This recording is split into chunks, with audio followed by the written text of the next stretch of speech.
Huh? Oh my gracious. We all this is an interesting week. It tests you all kinds of ways. Tell me about it, sir. You know, where do I want to start? Where do you want me to start? I don't know if it's you or somebody else on here. There's a little bit of weird, almost sounds like wind on a microphone. That's me. Okay. Let me turn. That's my little. I have hot flashes, so I had to turn my fan on. Menopause is a bitch. Still hear it now? Nope. Okay. I angled my little fan in a different way. Yeah, menopause is rough. We have had some heat here in San Diego, man. Really? Oh, it's not been pleasant. Why is it? I mean, what? It's just a heat wave. I actually walked this morning near our office for an hour, and I was sweating like it was Austin. Not the heat, it's the humidity that doesn't help it. Yeah. And at my house for the last 2 weeks, it's been at least 110 with 50% humidity. I didn't know y'all had humidity like that. We don't usually. Where is it coming from? I don't know. We certainly aren't getting any rain. It's the global warming that is causing the ocean south of us to cause more of this. So they're expecting it to just be a little bit more longer lasting and continue on. Wow. Yeah. So, you want to trust the scientists. Yeah. So unfortunately, we had another police shooting over the weekend. Yeah. Jacob Blake shot 7 times in the back. You know, and I was gonna say something to you about that because you know, that's a rarity. What is a rarity? Because he actually lived. Right. They don't, you know, police don't really shoot the wound. No, they don't. They're not taught to. Yeah. And 7 times, for goodness sakes. In the back. Yeah. So, you know, and then with that being in mind, you know, that's like, oh, I know what the conversation behind that one's like. Oh shit, we left a witness. I bet. You know, because now he gets to tell us his side of the story, which nobody's used to hearing. Right. I was listening to a podcast this morning called, it's usually a humorous one, similar to our conversations, but a take on, you know, with a humorous take. It's called "Is This Racist?" And people will email in questions to ask, oh, I heard this or I saw this. Is it racist? But for this particular episode, they talked all about Mr. Blake, and nothing was funny, obviously, because there's nothing humorous about it. Right. But they made some really good points I never thought about. And one of the things that one of the gentlemen said, it's 2 gentlemen and a woman who do this podcast. And one of the guys said, it is amazing how many white serial killers or white mass murderers, right, active shooters, are taken in, even if they've had a gun and pointed it at police, but they're almost never killed. And right. In fact, if they want to take their life, the police stop them from doing so. And I went, oh my goodness. Yeah. Yeah, you know, but then it comes up, you know, and they always say, well, you don't know both sides of the story. But they're indiscriminately shooting black men and saying there's a reason for it in the back, right? Right. I don't know. I do not understand how. Well, let me tell you like this. We've said this a long time, and there've been videos where you can see where, and it's a joke, but it's not a joke. Where I've seen cases where I've seen people post things, and they've actually shown people like fighting with the police and wrestling with the police and all kinds of stuff. And then the comments say if he was black, he'd be dead by now. Yeah. And or just the worst one I've seen was the guy had a knife. He had like a serious butcher knife, and he kept messing with the police and coming towards the police. and they let him walk around the car 3 or 4 times. He started walking towards them. They never shot him. They actually took a car and like hit him and pushed him over and pushed him to the ground so they could jump on him and take the knife. I said, if he had been black, they'd have shot his ass dead as the doornail. I mean, and that was the conversation. It was like, there's no way. And this went on for like about 5 or 6 minutes where he actually walked towards the police officers with the knife in his hand. I said, that would have never, and that's just maybe that's a judgment to me saying that they would not have, or they would have done the same thing. But I haven't seen that recording yet. Yeah, seriously. So, but it does not surprise. It does not. But this one right here, they actually left a witness. That's not atypical. That is atypical. I mean, yeah. Oh, yeah. Yeah. So. Very interesting. And I was talking to a really good friend of mine, and he said, I want you to. He's a scholar, and he said to me, and I haven't done it. It was a couple of days ago. He said, you have to understand the origin of the police. I said, huh? Do you understand the history of police? I said, no. If you think about, like, you had the marshals, you had the federal marshals who went out and they chased bad guys and people who were fugitives, right? Right. To look up the origin of police. He said police really started like in places like New York City where they had the docks and they were watching the shipments coming in. Okay. And he said, and I need to chase it after the Civil War, and I do know this for a fact. He said after the Civil War, you had so many disgruntled Confederate soldiers, and they had to do something with these people. So after the war, and after the passing of the 13th Amendment, 14th Amendment, where if you were a criminal, they could if you were a criminal, they could use you for as your penalty, since you are a ward of the state. They could force you into labor. So what they did in the South was they made all kinds of vagrant laws, and they had all of these people, all these men who would go and arrest Black people because they were vagrants, because they had been released from slavery and they had no place to go. So they just were re-enslaved, essentially. They were re-enslaved legally, because if you put a vagrancy law in place, right? If you put a vagrancy law in place and you're deemed to be a criminal, or you're deemed to be doing something that's against the law, then we can arrest you. Then since we arrested you, you're a criminal, you're a ward of the state. And that's what they did in the South. Right. So you read that before? Well, I watched the movie 13th, and they go over that pretty extensively. Yeah, and that was the origin of that was the origin of policing the community. Interesting.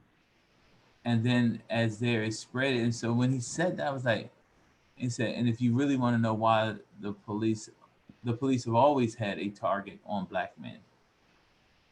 Vinny says, and I'm reading this live, so in the most recent instance, how do you fix the problem? I would think the big thing would be better training and consistent training for police, though how would you fix the problem of people being scared to stop for a policeman? In the most recent video, it looked like the cops were telling him to stop, yet he went into his car. How do you change the way cops are perceived? Does that make sense? Well, Vinny, I think that is only going to change once police aren't victimizing people. The young woman who was on this podcast I listened to today said, and people wonder why we as Black people don't call the police to protect us, because they're not there to protect us. They're there to protect everybody else. Right. and I've seen it happen. And that this is not, and the thing about what this conversation that we're having, this conversation didn't just come up. No, it's the entire history of our country, right? This has been my narrative since forever. Officer Friendly was the only friendly police that I thought about because he came to the school. Other than that, it was never a pleasant experience with. So I had the thought, and then maybe we can go a little bit lighter, but I had the thought this morning, after listening to that podcast, how, and again, I had 4 years in law enforcement, and I don't know how you can be a cop on the street right now and not second, third, fourth, fifth thought be, oh, well, let's see if we can get away with not shooting. Like, what can we, with all the media attention, you would think just as another human, you would be very, very aware of not using lethal force. Well, here's the thing. I'm gonna ask you this question, right? If you know, I mean, and I get it. You never know what, and I've heard him say this before. I've heard a friend of mine say, "We just want to make it home to our family too." And I've heard that. Of course. And at the end of the day, when you know in your heart of hearts somewhere, and I would just imagine, maybe I'm on the outside looking in, I'm not in a situation where you could wound somebody without going for center mass. Does that make sense? Say it again. I didn't get. You could wound someone and incapacitate them without going for center mass. Oh, for sure, but that's not what they're taught. I mean, in any law, unless they're using a taser or something else, if you draw your gun, you are always shooting to kill. That is the current training in. But why is that? Why is that? Well, I think it may go back to what you said earlier. As long as you do that, you avoid lawsuits and you avoid somebody telling their story. Right. Yeah, and I've heard that. The reason why I said that, because that's what I've heard. I've heard, no, you don't leave any witnesses. If you're gonna pull it, you're pulling you're removing your weapon because you intend to shoot to kill. I think I sent you a picture a while ago. Do you remember me texting you a picture? I had found, since I moved everything home and I'm still arranging my office and I don't throw anything away, I found some notes from the police academy that I took in 92 or 93. Did I send that to you? Yes. And I'm going to see if it's in my phone still. It was 1990. And what my notes there, September 12th, 1990, using deadly force. Yeah. And this is literally, I will show you my phone. I took a picture. I'm looking at it right now. No, I'm showing everybody else who's on here. Oh. And I highlighted. So the notes are the basic rules for using deadly force. First option is always deadly force. Second option, non-deadly force. The difference between the two is getting sued. I wouldn't have written that out of my own head. That was being taught to me. Right. That's crazy. And that was 1990. Things can definitely change in 30 years, but I don't think they've changed that much. Probably not. Because I said it, I didn't even know I don't even remember what your note said. And I said it when I said you don't leave any witnesses. Yep. That's a little scary to me. Well, so let's shift a little bit. Okay. On one of the other podcasts on this, Is This Racist? Some of them are hilarious. If you guys should all go check it out. Be warned, the amount of F-bombs is very high. Probably a little too much to be useful, but they have people call in and they'll say, I had this experience. Is this racist? And I was thinking after listening to some of them, Do you deem it ever appropriate if you're in a group of mixed race? You know, if we're having dinner and I crack a black joke, is that ever appropriate with friends? I'm probably not the best person because I can laugh at just about anything. And I believe it comes for me. Um, I probably should say no, but I don't take things that serious because I look at the person. It's not what I look at the person.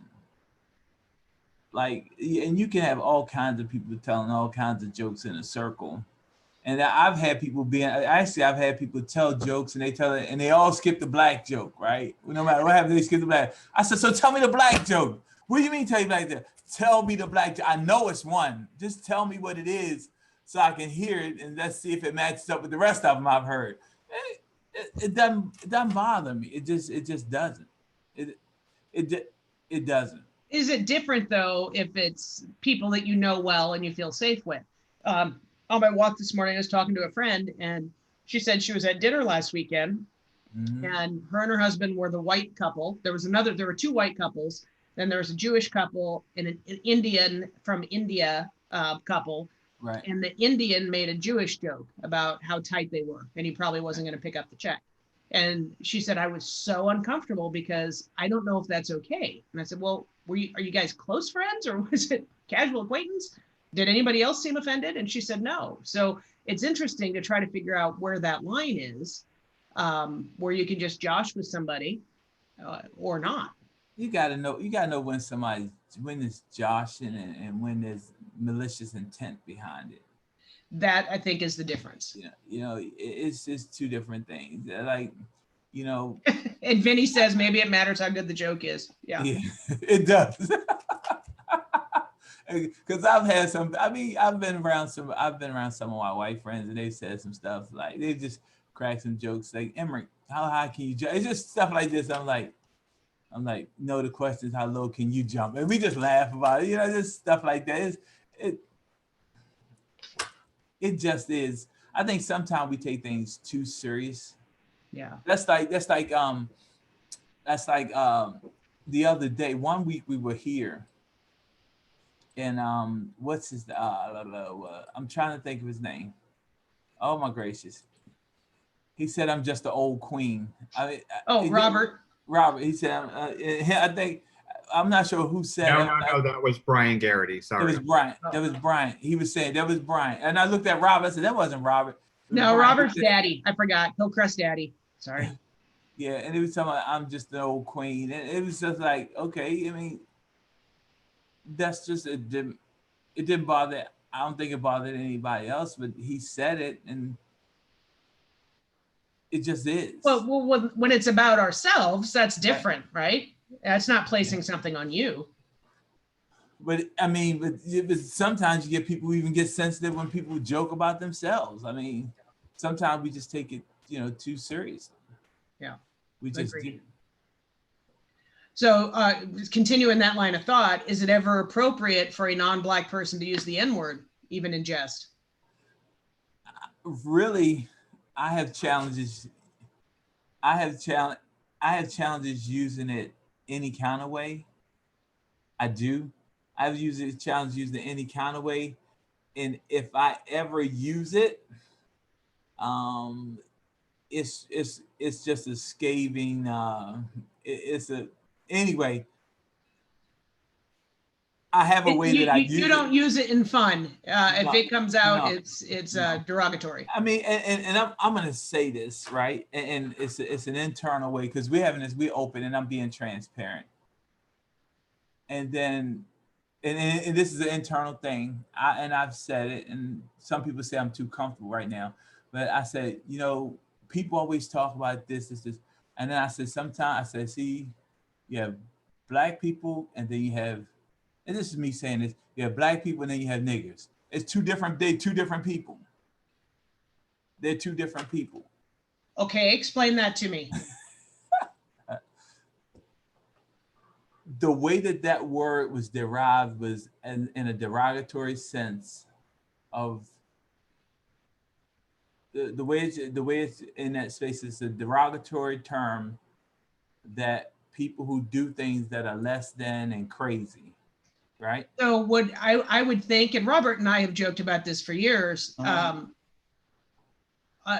From you saying that, I would equate it then with white trash or white trailer trash. You could say that. Okay. You could say that. Both Robert and I came out of white trailer trash roots. Okay. Okay. I don't know what that means, but okay. What does that mean? Well, our families had trailers. Right. Okay. I actually have a T-shirt. I should put it on for next week. Yeah, and so you say that and jokingly, but I don't think it's a term that should just roll off your tongue. And however, it does roll off of a lot of people's tongue. It's amazing. There's a few sacred cows as far as I'm concerned with language. That's one of them. Mm-hmm. In my community, the F word, faggot,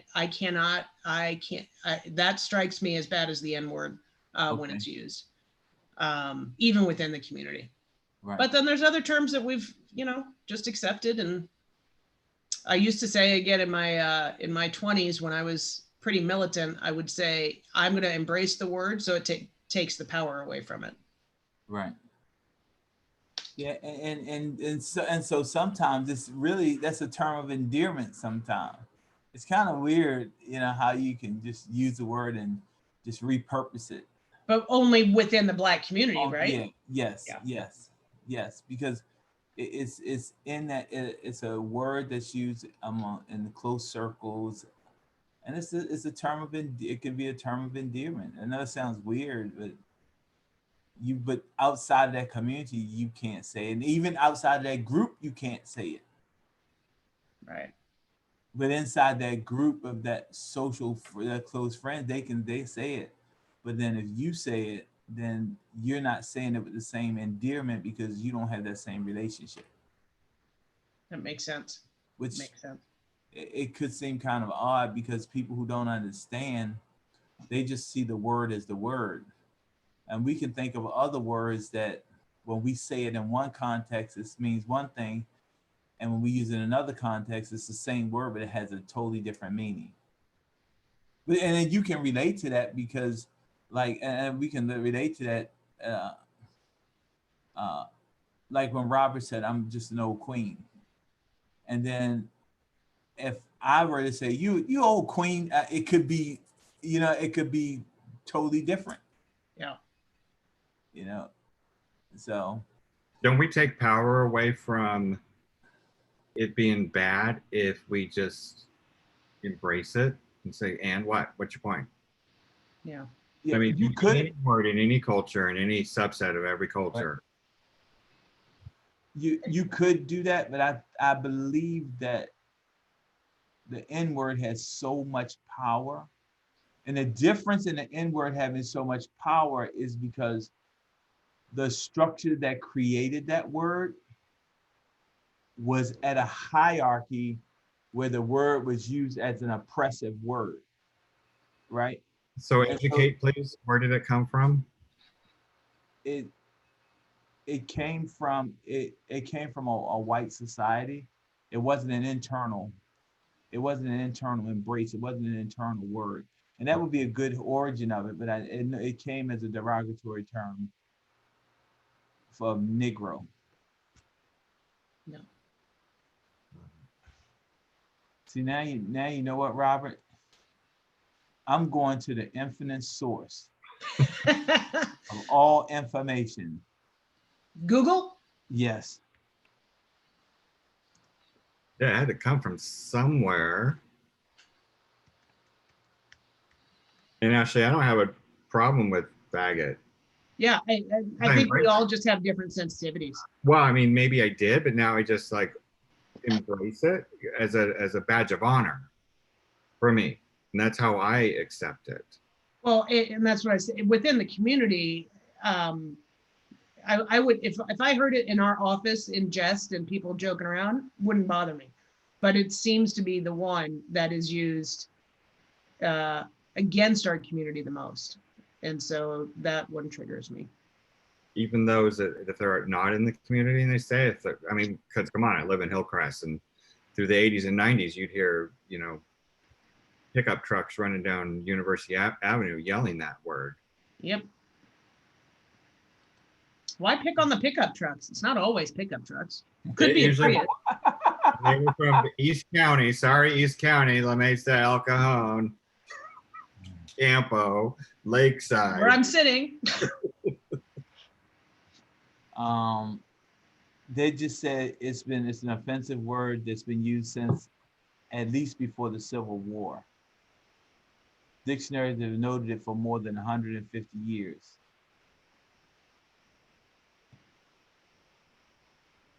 It does not say the exact origin. So here's my question though. Do we take power out of the intention of what that word was by embracing any word? Will we be able to take power away from the people that can use it by saying, yeah, what's your point? I think you can diffuse the situation. I don't know that it takes power away from the word for the whole community. Yeah, the word first included in Marion in 1864 and defined as a synonym for Negro. But used it like as an ignorant person. So, but again, what you were saying, Robert, taking power away from it. The way I have taken power out of it is I would say thank you. Yeah. Because well, you can't, you always, to me, you always have to be cooler than the backside of a pillow. Because when people do things to you and you get upset, you give them power. Yes. You have empowered them. The minute you come out of character, the minute that you come out of your natural self, you've lost control. And now they have control because you can't, you have no directions of your emotion. I just had a memory pop up on Facebook and it was the Untethered Soul. So I reposted it and it says, getting involved in the darkness does not dispel it. It only feeds it. No matter what goes on below, open your heart and let it go. That which is holding you down could become a powerful force that raises you up. You just have to be willing to take the ascent. Well, yeah, because, and it's like, I think of Dr. Martin Luther King said, only light can drive out dark. Dark cannot drive out dark. And so in that space, you when you take that negative side, that's a darkness. And you're bringing more darkness to a dark place, so you can only go darker. Yep. If you bring a little light to it, then the dark is not as light as it used to be. I don't know, anybody ever dived before? Anybody ever scuba dived before? Well, we have a little group of us who want to get certified this year. Okay, it is a beautiful thing. I want you to think about this. If you go on a night dive. Wait a minute. Do you dive? You don't swim. I'm the anomaly, but trust me, when I was in Okinawa and I was diving, even the fish looked at me funny. So we would go night diving, and you turn your light out, and your night diving is the blackest black you've ever seen before. I mean, I don't think there is a black or black. But, and then when that analogy pops up, because only light drives out dark, your light is, well, that light was really, really bright because it had like, at that height, it had 7D batteries. So you can imagine how bright that light was. So, but again, that light drove out all of the darkness around me. But when I turned that light off and then I added more darkness to the dark. Yeah, it's crazy. So yeah, with that conversation, Robert, you bring a positivity to whatever they put out there, and that infuriates them because they couldn't piss you off. Well, and that's what we're seeing right now politically, right? Between now and November 3rd, it's going to be a lot of dark going against dark. Yeah. And increasing the darkness. But again, that's like Michelle Obama said, When they go low, you go high. Yeah. And that's kind of the best revenge because they hate that. Oh, that drives people up the wall when they know that they can't get to you. Yeah. And matter of fact, if you smile, it's even worse.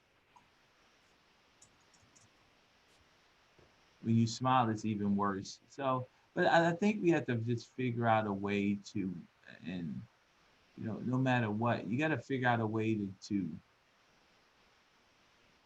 to just shine light on things from a positive perspective and not let people bring you down. And um, for me, it's fuel for me.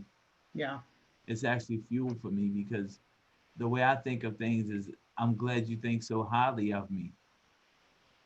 You know, let me respond in the most positive way possible. It's like being more like John Lewis. Yeah. That man was an anomaly with everything thrown at him. Way more than now. I don't think I could have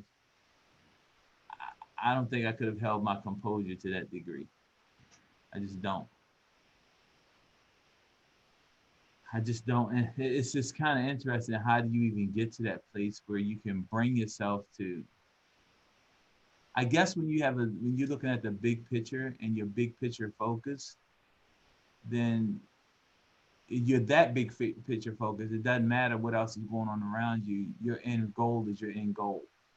That, and I think those kind of people are so deeply spiritually connected that helps.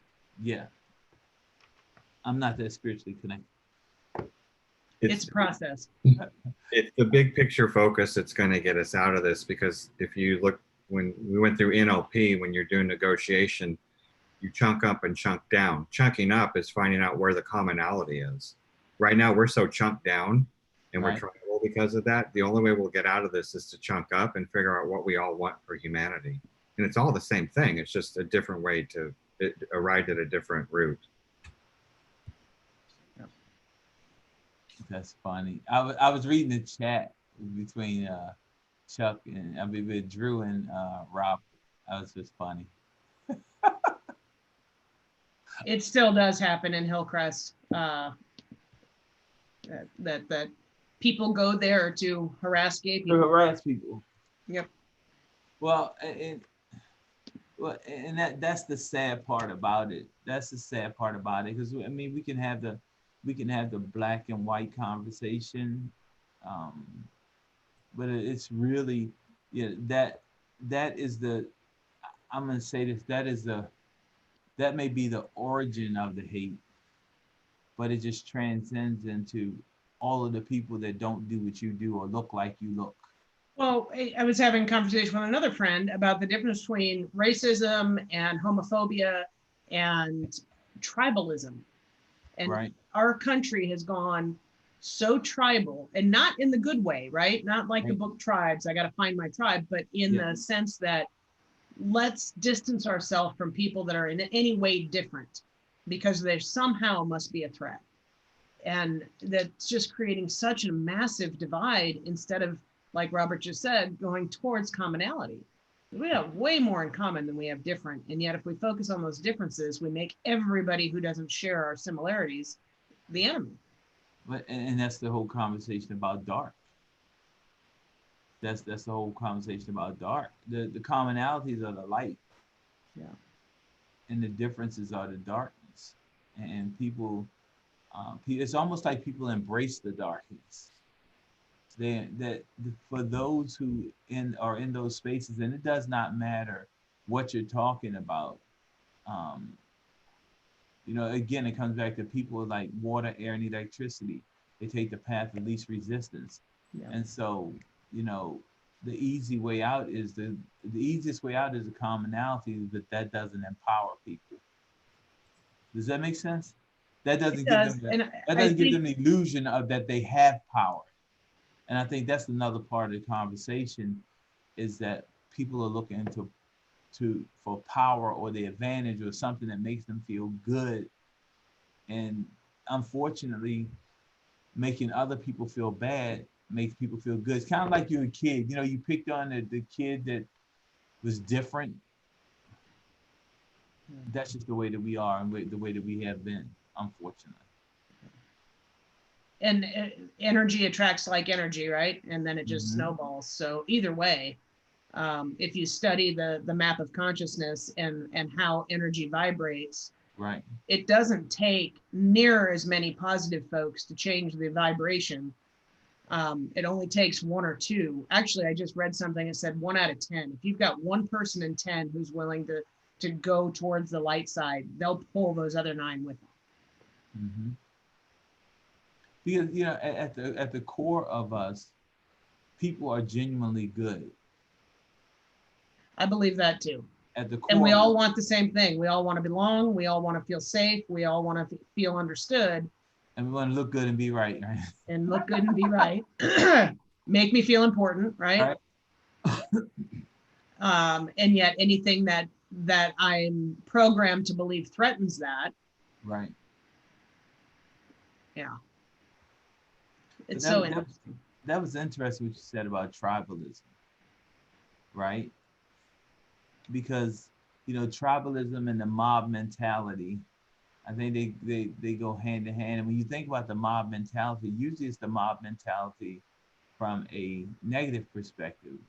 There's still a good there's a mob mentality from a good perspective too, but that one doesn't resonate as much as the mob mentality from a negative perspective, which is real interesting. Well, and Diana taught this for years in coaching skills camp. When you look at words, the English language, I don't know if it's if it's the same in any other language. It'd be interesting Right. to ask some other native speakers. There are something like 5 times the words in the English language for negative emotions than positive emotions. Right. Our brains are hardwired to self-protect, which means that fear is there to protect us, which is why it's so easily triggered and people can stay in it. It's also one of the best ways to control people. You keep them scared, they continue to live small. So I think politically and in companies on teams, I've seen it. Use fear to control. Well, even if you look at just look at the hierarchy of needs. You know, what drives a hierarchy of needs are the negatives, not the positive, which is kind of different. Yeah. But like you said, you know, it's used to protect you. If you could think of all the positive things that you could do as far as the needs perspective, if you just bring up one negative emotion anywhere with any one of those needs, it supersedes whatever that positive need is. Yep. And you divert all of your energy to attack or to dispel the negative of what people say, think, or do around you. That will absorb 100% of your energy. Well, and that I think is related, if we go back again and the slavery conversation and the belief for some that has come all the way through that 400 years is white people had to dehumanize Black people in order for them to treat them the way they did. Like as a human being, you would not allow another human being to be treated like that. So let's put them closer to classification as to animals. Right.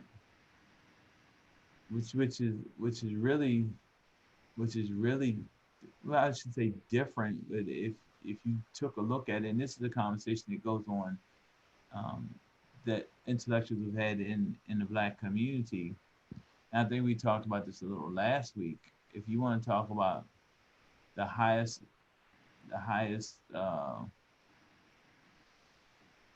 thought of being human and being civilized, just go to ancient Africa and you'll see what civilization was 5,000 years ago.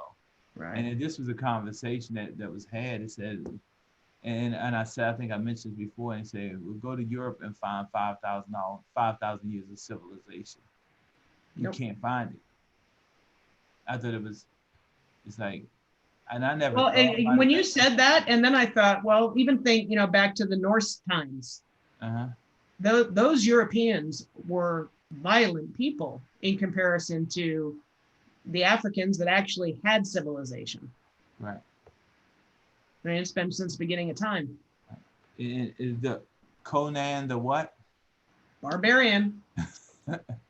You know, and that's the conversation. But that was one of the things. And then, like I was talking to one friend. I just lost my train of thought, by the way.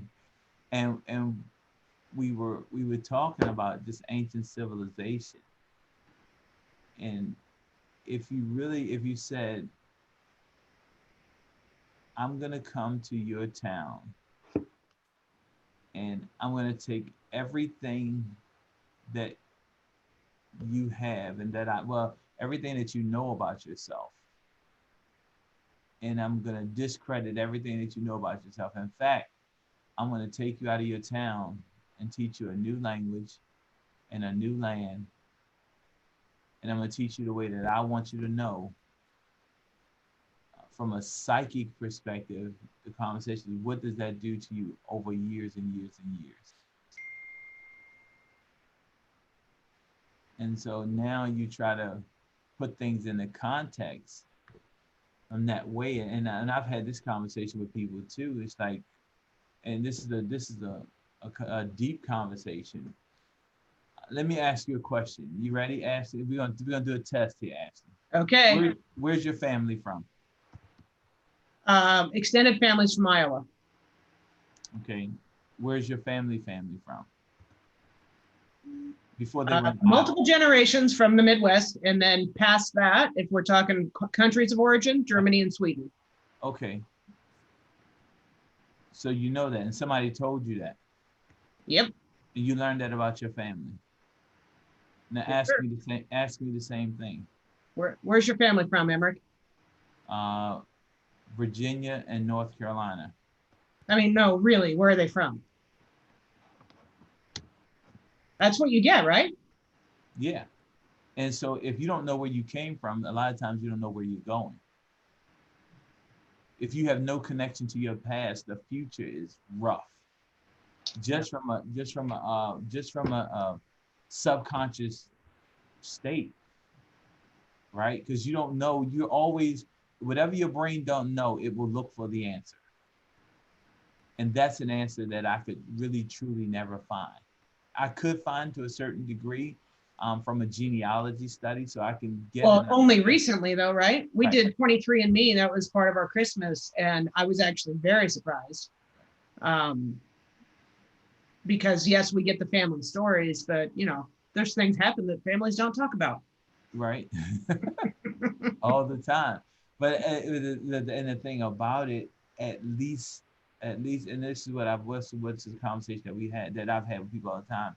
At least, you know, on average, because I've done that test before with a lot of my white friends, and they can do it. And then that's how I break it down and explain to them that we don't really know where we're from, because all of that history of who we are was taken from us, and there's no real way of even finding out. Yeah. Unless you do a genealogy study, and a genealogy study might say you're from West Africa and you're from this tribal origin, and that's great to know. Well, and then politics plays in there too, because the countries have changed over there so much. Right. I mean, all they can do is say north, south, east, and west. Right. And so this is one of the things, and I'm going to do it this year. One of my friends said that, and I haven't had this experience, but they've said to me, they said, it's actually on my vision board. I'm looking at it right now, but I couldn't take that trip in 2020. I was supposed to go to Africa in 2020. That just probably, with all things, just didn't work out the best way. They said that there is a feeling and a certain level of grounding. I've heard this several times, and going to Africa, that you only know when you go there and you experience it. I bet there is. And I'll say in 1996, I went to Athens for the first time. And I was not prepared. I got off the plane and I had the very first experience of ever feeling like I was home. Right. And Joseph Campbell talked about something called a peak experience. It was a peak spiritual experience for me. I fell to my knees and just bawled. I've never felt that sense, but I bet that for a lot of people who go back to Africa, it feels like home. And they said to me, they said, you got it, and that was on my list. I'm sitting there looking at my. I think next time somebody asks you that question, where are you from? You should say Norway.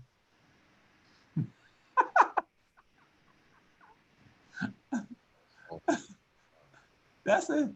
And then see what the response is. Yep. From Norway, huh? Might make them question why they're asking that question.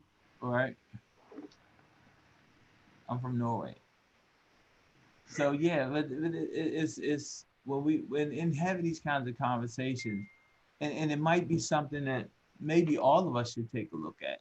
You know, whoever you are, wherever you are, what's your true grounding? What really grounds you? What even like if you said my family's from Italy, the origins in it. I've heard people say they had to go to Italy just to see what it was like, and they felt good about it. But the thing that people said about Africa when they said it's like no other feeling, and I was like, that's interesting.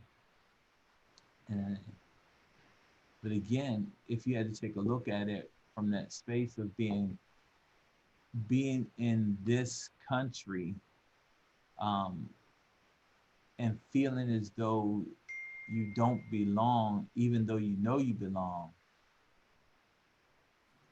it's real interesting.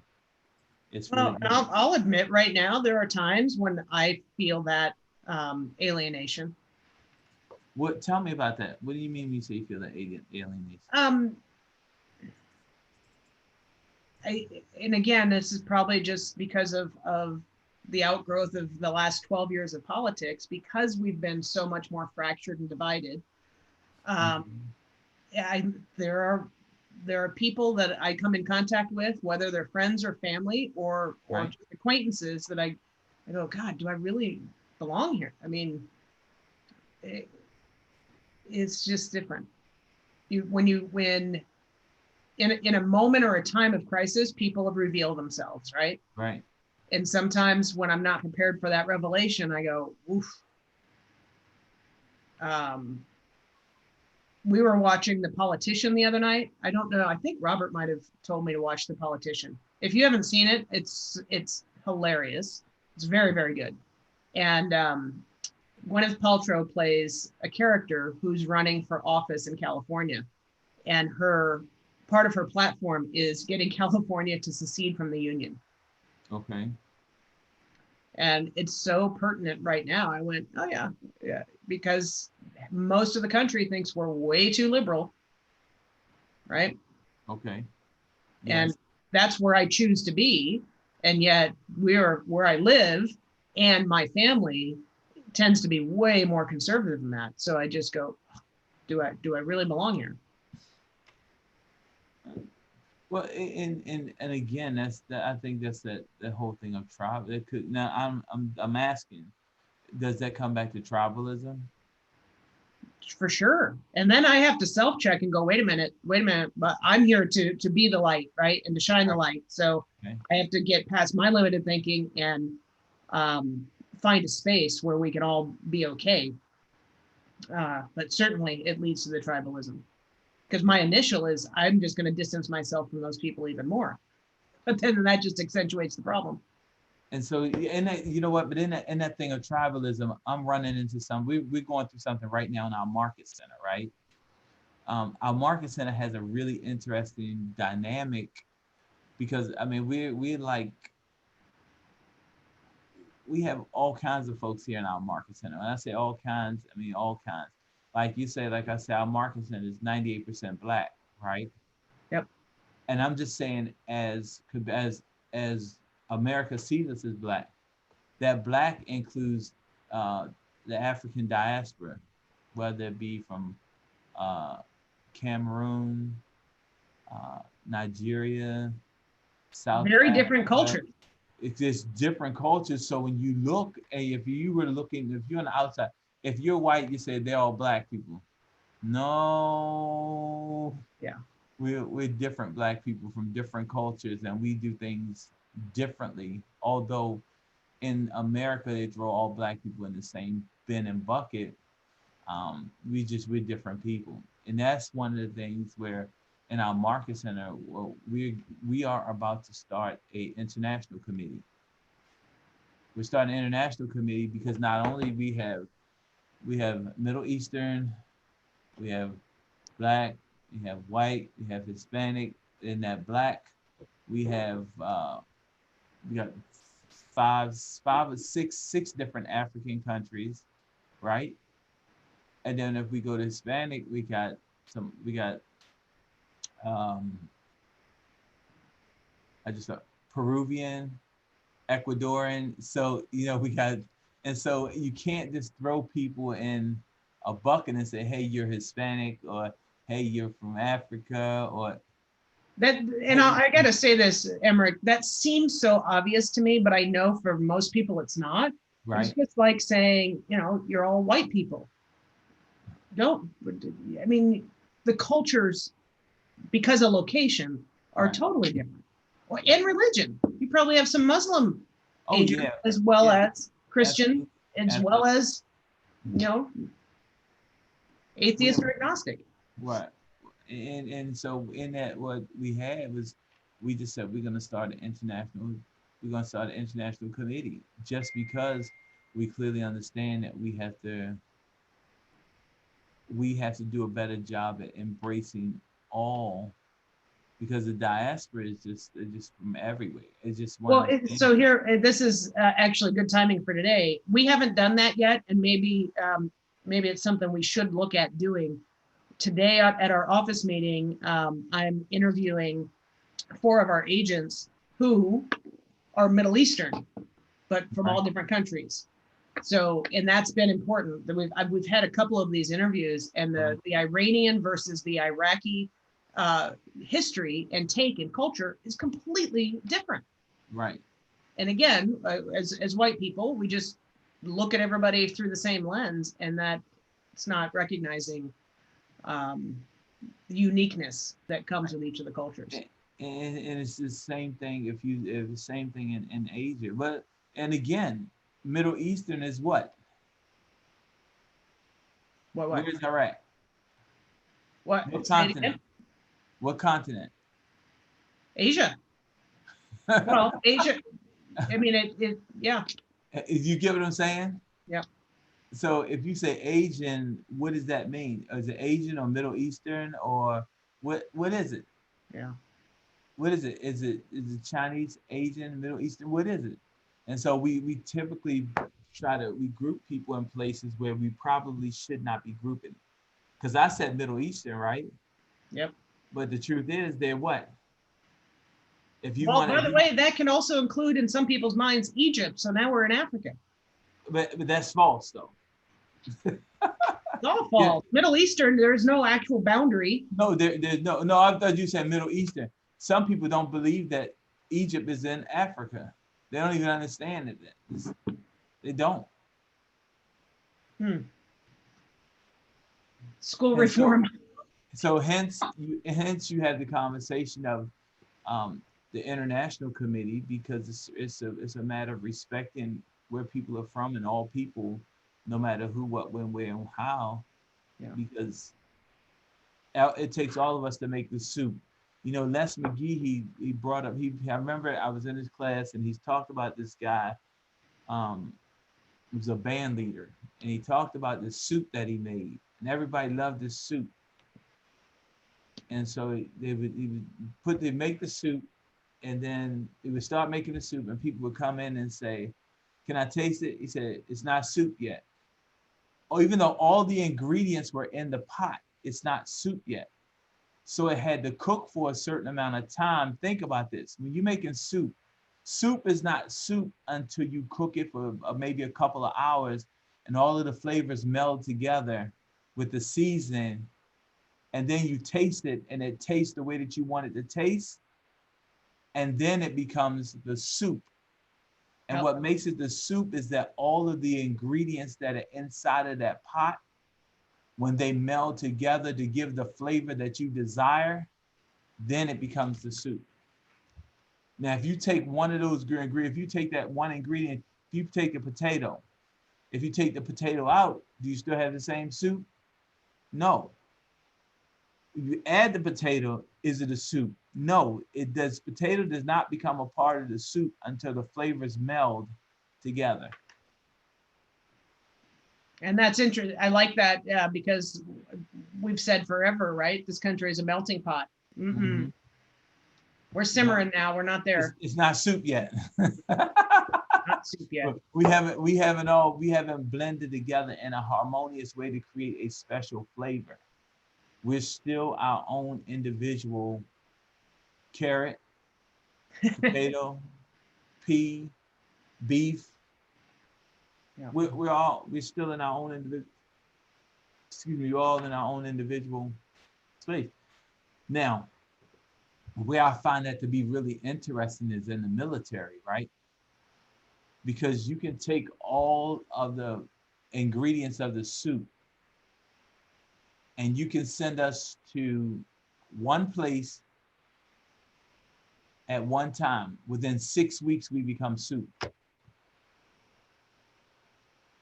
Is that true? Yeah. Within we become one common unit with one common goal to do one common thing.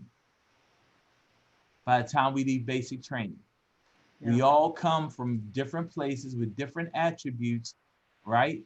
Not knowing anybody, and that commonality of being in that platoon or being in that flight for the Air Force, and that commonality of being treated all the same, and that commonality of having that one common objective is to have our unit march, turn, and engage in each other at a high level for one common goal, is that's to be a team and a unit, one sound, one band, one heel beat.